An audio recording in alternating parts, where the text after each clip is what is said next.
आदिवासी अधुषित कंधमाल जिलार घु उदयगिरी निर्वाचन मंडली अंतर्गत दारिंगबाड़ी ठारे नवनिर्वाचित विधायक प्रफुल्ल चंद्र प्रधान को स्वागत संबर्धना दि जाइथिला।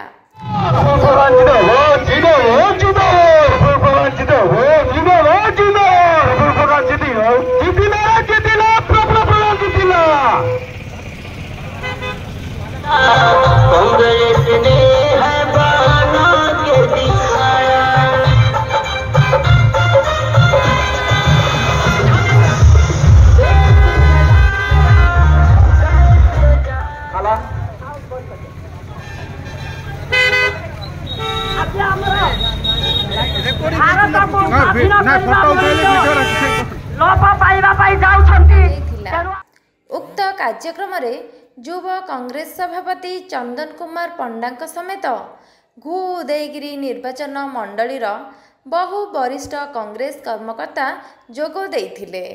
विधायक श्री प्रधान को कांग्रेस कर्मी माने पुष्पगुच्छ और उत्तरीय प्रदान करी एक विराट पटुआर रे पाछोटी नहीं दारिंगबाड़ी सहर परिक्रमा करने सहित विजय उत्सव पालन करा जाइथिला।